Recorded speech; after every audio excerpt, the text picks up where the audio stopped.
Alright, settle in, because today we're going back to medieval Scotland to meet a man who had his chainmail in just about everything. Politics, war, diplomacy, possibly even a bit of piracy. His name was Sir Thomas Charteris, and if you've never heard of him before, don't worry. By the end of this, you'll be wondering why everyone wasn't talking about him. Knight, Lord Chancellor, and if the whispers are true, a bloke who might have decided land battles weren't enough and fancied himself a bit of sea dog too. But let's not get ahead of ourselves. Born in the Charteris family, Thomas was your classic upper-class lad of the 13th and 14th century. The kind of kid who probably got a sword for his 5th birthday and a title before he hit puberty. His family held estates in Dumfriesshire, right in the Scottish borders, which, if you know your history, was not the kind of place where you kick back and sip ale. It was more like medieval dodgeball but with axes and horses. Now, this wasn't just any night. Sir Thomas wasn't sitting in a keep polishing his goblet collection. He was right there shoulder to shoulder with William Wallace.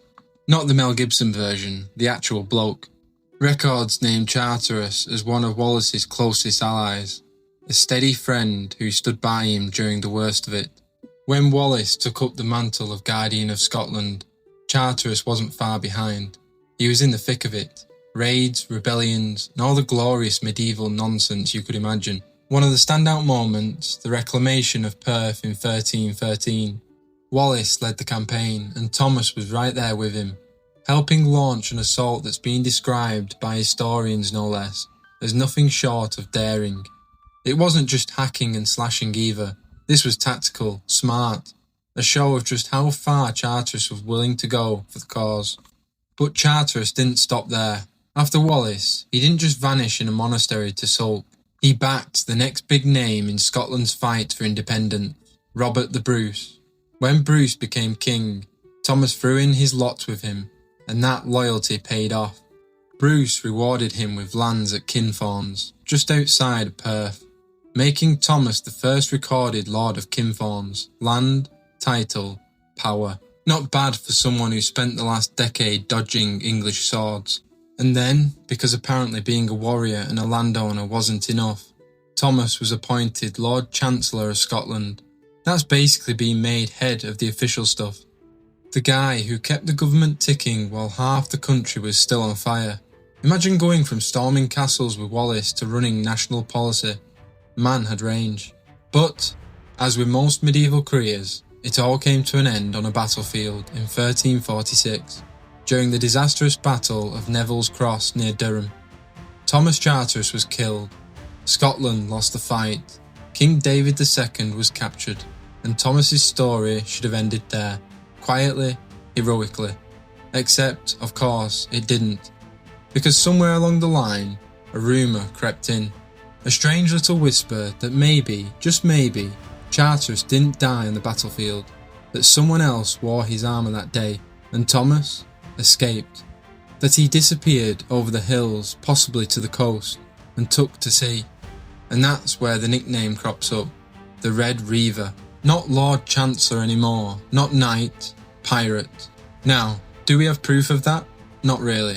There's no ship log saying Captain Charteris plundered 3 villages today, decent haul, weather's crap.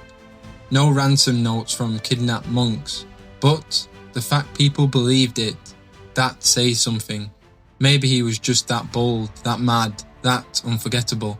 Maybe the idea of him surviving it all, laughing off into the waves, was too good not to pass around a few taverns. So no, I'm not saying he definitely turned pirate.